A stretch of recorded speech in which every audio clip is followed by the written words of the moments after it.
نحمده ونصلي على رسوله الكريم اما بعد اعوذ باللہ من الشیطان الرجیم بسم اللہ الرحمن الرحیم ان الصلاة تنہا عن الفحشاء والمنکر وقال النبی صلی اللہ علیہ وسلم الصلاة معراج المؤمنین صدق اللہ العظیم۔ سجدہ عشق ہو تو عبادت میں مزہ آتا ہے، خالی سجدوں میں تو دنیا ہی بسا کرتی ہے۔ کوئی عبادت کی چاہت میں رویا، کوئی عبادت کی راہ میں رویا، کوئی یار کی بے وفائی پہ رویا، کوئی یار کو منا کے رویا۔ عجیب ہے یہ نماز محبت کا سلسلہ اقبال، کوئی قضا کر کے رویا، کوئی ادا کر کے رویا۔ سامعین حضرات، برادران اسلام، میرے محترم بزرگوں اور دوستوں، عزیز ساتھیوں، آج میں مذہب اسلام کے سب سے اہم رکن پر روشنی ڈالنے جا رہا ہوں۔ دوستو، یہ اتنا اہم رکن ہے کہ قرآن کریم کی سینکڑوں سے زائد آیات میں اس کام کے کرنے کا حکم اور تاکید آئی ہے۔ کوئی نبی ایسا نہیں آیا جس کو نماز کا حکم نہ دیا گیا ہو اور اس نے اپنی امت پر اس کو پیش نہ کیا ہو۔ حضرت زکریا علیہ السلام کے بارے میں قرآن کریم کہتا ہے فَنَادَتْهُ الْمَلَائِكَةُ وَهُوَ قَائِمٌ يُصَلِّي فِي الْمِحْرَابِ۔ حضرت موسیٰ اور حضرت ہارون علیہ السلام کو حکم ہوا اقیموا الصلاۃ۔ حضرت شعیب علیہ السلام کے قوم نے ان کو طعنہ دیتے ہوئے کہا یا شعیب اصلاتک تأمرک ان نترک ما یعبد آباؤنا۔ حضرت لقمان علیہ السلام نے اپنے بیٹے کو وصیت کی یا بنی اقیم الصلاۃ۔ دوستو، مجھے صرف اتنا بتانا ہے کہ حضرت آدم علیہ السلام سے لے کر نبی صلی اللہ علیہ وسلم تک کوئی زمانہ، کوئی امت، کوئی دور ایسا نہیں آیا جس میں نماز کا حکم نہ ہو۔ میرے دوستو، نماز کو اللہ تبارک و تعالی نے دین کے لیے کسوٹی بنایا ہے جو فرق کرتی ہے کون متقی، کون شقی، کون مسلم، کون کافر، کون شیطان ہے۔ میرے دوستو، لوگ آج اس کو ولی مانتے ہیں جس کی تعویذ سے آرام ملتا ہے۔ لوگ اس کو پیر مانتے ہیں جو عورتوں کو لڑکا پیدا ہونے کی بشارت دیتا ہے۔ لوگ اس کو اللہ والا مانتے ہیں جو غیبت کی باتیں بتلاتا ہے۔ لوگوں، آؤ میں بتاتا ہوں کہ ولی کی پہچان کیا ہے۔ آؤ میں بتاؤں گا کہ پیر کسے بناؤ گے، کتب کس کو مانو گے، ابدال کون ہوتا ہے۔ میرے محترم بزرگوں اور دوستوں، یہ کسوٹی جس کو نبی صلی اللہ علیہ وسلم آسمان سے جا کر لائے ہیں، اگر اس پر کوئی پورا اترتا ہے، یعنی نماز کی پابندی کرتا ہے، تو پیر بھی بن سکتا ہے، کتب و ابدال بھی ہو سکتا ہے، ولی بھی بن سکتا ہے۔ لیکن اگر نماز نہیں پڑھتا تو اس کا جبہ قبہ پہننا، داڑھی رکھنا کچھ کام کا نہیں۔ میرے محترم بزرگ اور دوستو، اللہ کے نبی صلی اللہ علیہ وسلم نے ارشاد فرمایا بین العبد و بین الکفر ترک الصلاۃ۔ بندے اور کفر کے درمیان صرف نماز کا فرق ہے۔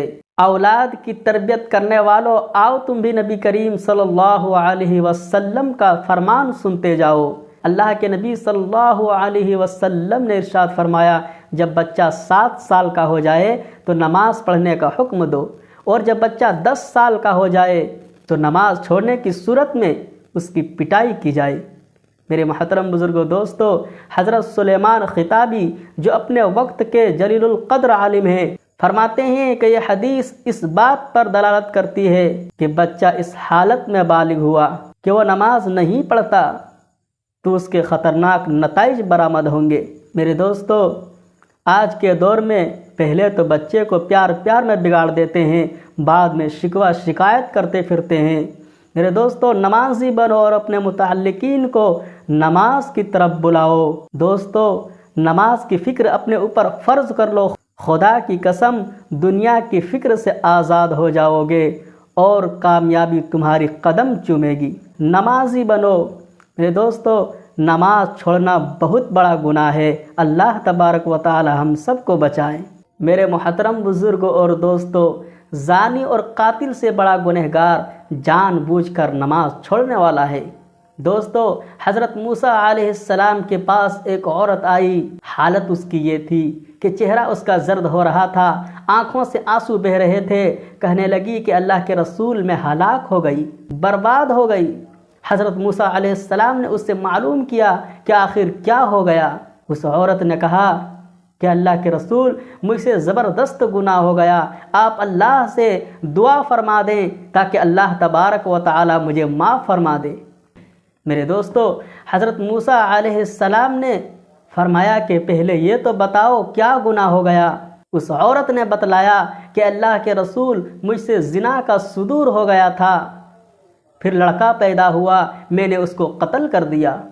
یہ سنتے ہی حضرت موسیٰ علیہ السلام غصہ ہو گئے اور اس عورت کو ڈانٹ کر فرمایا، کم بخت دور ہو جا، اور لوگوں سے کہا جلدی کرو، اس کو یہاں سے نکال دو، اس کے گناہ کی نحوست سے ہمارے اوپر عذاب نہ آ جائے۔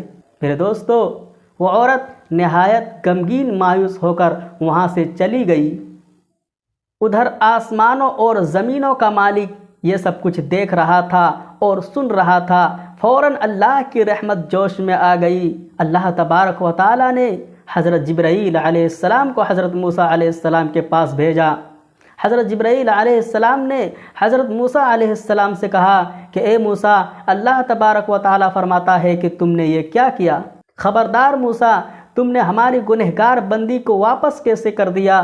تم نے اسے یہ کیسے کہہ دیا کہ تمہارا کوئی علاج نہیں؟ کیا تم زنا سے بڑا گناہ کوئی اور نہیں سمجھتے ہو؟ یاد رکھیں موسیٰ، زانی اور قاتل سے بڑا گنہگار جان بوجھ کر نماز چھوڑنے والا ہے۔ دوستو، اندازہ کریں کتنا سخت گناہ ہوگا نماز کے ترک کرنے کا۔ اور ایک جگہ اللہ کے نبی صلی اللہ علیہ وسلم نے ارشاد فرمایا، ما ترک الصلاۃ متعمدا فقد کفر، جس نے جان بوجھ کر نماز ترک کیا اس نے کفر کیا۔ اور دوسری جگہ اللہ کے نبی صلی اللہ علیہ وسلم نے ارشاد فرمایا، الصلاۃ عماد الدین فمن اقامها اقام الدین ومن هدمها هدم الدین۔ نماز دین کا ستون ہے، جس نے اس کو قائم رکھا اس نے دین کو قائم رکھا، اور جس نے اس کو گرا دیا اس نے دین کو گرا دیا۔ میرے محترم بزرگ اور دوستو، اور ایک جگہ اللہ کے نبی صلی اللہ علیہ وسلم ارشاد فرماتے ہیں، قرۃ عینی فی الصلاۃ، میری آنکھوں کی ٹھنڈک نماز میں ہے۔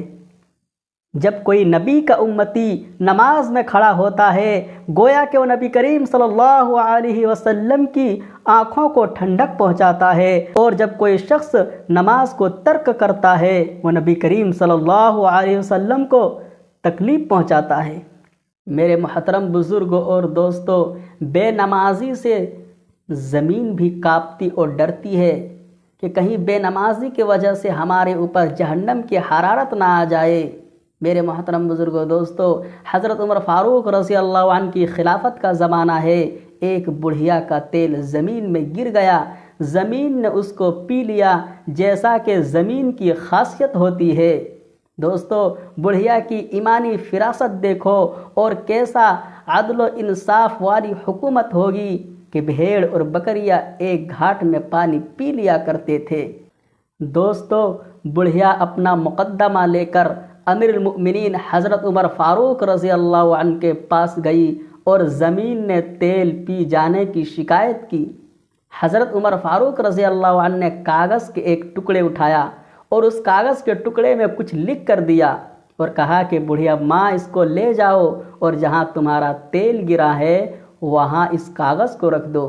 بڑھیا گئی اور کاغذ وہاں رکھا، جو ہی وہ کاغذ وہاں رکھا گیا، فوراً زمین لرز گئی اور کانپنے لگی اور تیل اگل دیا۔ لوگوں نے بڑا تعجب کیا۔ جب لوگوں نے اس کاغذ کو کھول کر دیکھا تو اس میں لکھا ہوا تھا کہ اے زمین، یا تو بوڑھی اماں کا تیل واپس کر دے، ورنہ تمہارے اندر میں کسی بے نمازی کو دفن کروں گا۔ دوستو، سوچنے کا مقام ہے، غور و فکر کرنے کا موقع ہے کہ بے نمازی سے زمین اس قدر ڈرتی ہے کہ کہیں بے نمازی کی وجہ سے ہمارے اوپر جہنم کی حرارت نہ آ جائے تو ہمیں اور آپ کو کتنا ڈرنا چاہیے۔ دوستو، ایک موقع پر اللہ کے نبی صلی اللہ علیہ وسلم نے ارشاد فرمایا کہ اسلام میں اس کا کوئی حصہ نہیں جو نماز نہیں پڑھتا۔ آج ہم کتنی نمازوں کو غائب کر دیتے ہیں اور ہمیں احساس تک نہیں ہوتا۔ یاد رہے اس کا ایمان ہمیشہ خطرے میں رہتا ہے جو شخص نماز کی پابند نہیں ہوتا۔ خطرہ ہے کہ وہ کسی وقت بھی شیطان کے مکر و فریب میں آ کر کفر و شرک کی وادیوں میں بھٹک سکتے ہیں۔